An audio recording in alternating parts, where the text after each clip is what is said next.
Participe do Clube Amigos da Boa Nova e saiba como fazer o diferencial na divulgação da doutrina espírita.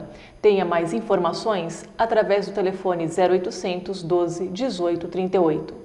No programa de hoje estou com o Dr. Flávio Braun Fiorda. Ele é presidente da Sociedade Brasileira de Terapia de Vida Passada, da Associação Médico Espírita de Santos e também é médico psiquiatra. Bom, Flávio, a gente abordou um pouquinho no nosso bloco anterior, né, a necessidade, né, de se preocupar com a saúde mental do cuidador, né, do profissional de saúde. Sim.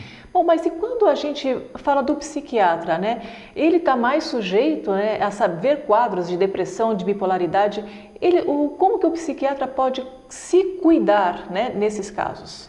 Bom, num primeiro momento, ele tem que ser muito honesto consigo mesmo para se perceber uma necessidade emocional de fazer algum tratamento particular com outro colega da área da psiquiatria, fazer uma psicoterapia, né? Praticar da sua atividade, por exemplo, na área espírita. A gente percebe que aquele profissional da saúde, da área da psiquiatria, que não cultiva a sua espiritualidade, seja na religião que for, no nosso caso, particularmente na doutrina espírita, ele tem mais chance de sucumbir, mais chance de adoecer, de se desequilibrar.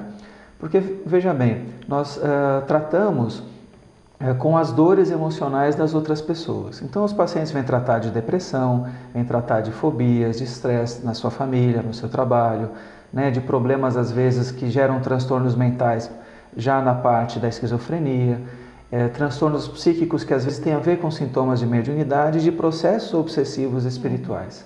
Então, digamos que a gente, às vezes, somos seres humanos, né, profissionais na área da psiquiatria e temos o nosso passado, das nossas encarnações, os nossos problemas particulares até de cunho espiritual. Então você imagina você entrar em contato com os problemas de cunho espiritual dos pacientes que nós eventualmente podemos atender. Então se eu não estou minimamente equilibrado, se eu não estou minimamente tentando praticar, no nosso caso, a doutrina espírita, eu tenho uma probabilidade muito maior de, baixando a minha frequência vibratória, entrar nessas sintonias negativas de processos obsessivos e eventualmente ficar mais vulnerável a isso para a minha vida pessoal particular. Você tocou num ponto muito interessante, né, que é a questão da vibração, da sintonia e da realidade espiritual. Não são todos os médicos psiquiatras que têm esse olhar, né?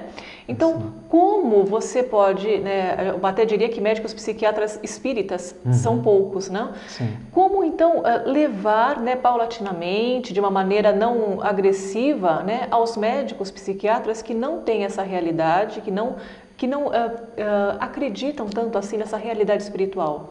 Eles estão vulneráveis, não? Sim. Esse é o papel da Associação Médico Espírita do Brasil e de vários estados, em várias cidades, né?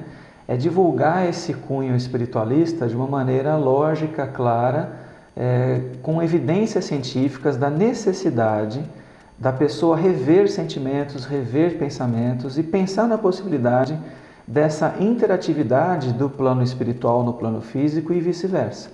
Aquele colega da área da psiquiatria que é mais descrente dessa temática, com certeza ele vai dar o foco basicamente neuroquímico ao tratamento dos seus pacientes e também da sua vida pessoal.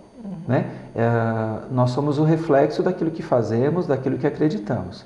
O profissional da psiquiatria que aborda a espiritualidade no cuidado com o paciente, ele com certeza ele se preocupa com isso para a sua vida pessoal.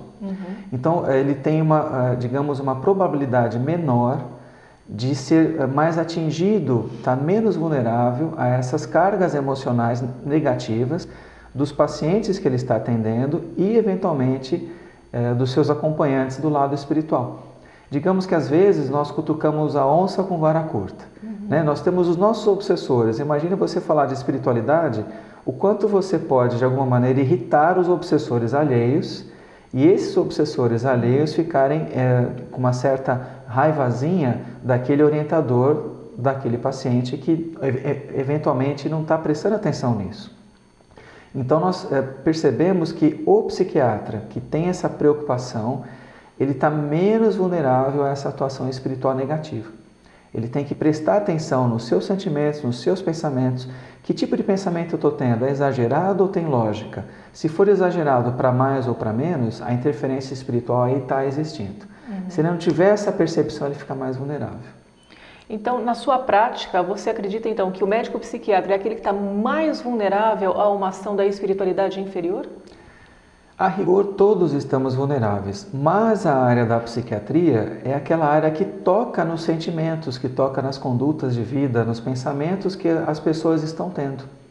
Então, você percebe colegas, isso tem uma vivência semanalmente até, colegas da área da psiquiatria com quadro de depressão, com quadro de transtornos de ansiedade, de angústia, de somatização, maior probabilidade de dependência química, seja de medicamentos alopáticos ou de drogas.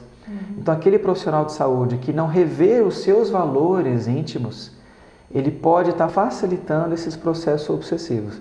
E aí, com certeza, ele vai perder a qualidade no atendimento daquela pessoa que ele está atendendo.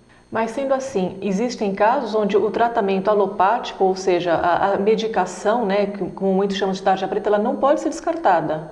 Sim, cada caso é um caso. A gente vai aprender a fazer um diagnóstico para medicar quando necessário, acompanhar o paciente ao longo do tempo, não é só uma única consulta que se tem um bom resultado, sugerir às vezes uma abordagem psicoterapêutica e uma abordagem espiritualista. Então, quando você tem essa visão mais ampliada, você vai acrescentar a psicoterapêutica complementar espírita com relação à passe, água fluidificada, cursos de estudo sobre mediunidade, conforme a orientação que o paciente tenha uma capacidade de entender esses casos, que nem todo paciente dá esse espaço para a gente abordar. Então, se o profissional de saúde tem essa abertura, essa preocupação, ele vai saber equilibrar a sua temática tradicional com o seu medicamento, a orientação para o equilíbrio daquela pessoa, daquela vida, sem somente estar dando toda a esperança naquele remédio, que não é só isso. O remédio pode ser uma parte do tratamento, mas não a essência do tratamento. O profissional de saúde, né, ainda mais o psiquiatra, ele seria mais reticente a essa abordagem espiritual? Infelizmente, até os dias de hoje, está mais reticente pela sua própria crença ou pela formação acadêmica ou na residência médica onde ele faz a sua formação como especialista. Porém, o próprio público que está buscando os médicos na área da saúde, eles estão mais seletivos àquele profissional mais humano e até mais espiritualizado, sem nenhum fanatismo religioso, lógico, mas o público ele já está percebendo, aquele médico me trata com mais qualidade, por quê? Porque ele tem uma abordagem mais espiritualista. Aquele outro me trata com uma menor qualidade, né? Porque ele foca simplesmente em tratar dos meus sintomas e não do meu eu como um todo. Tá certo. Bom, doutor Flávio, a gente vai fazer mais uma breve pausa e voltamos já já.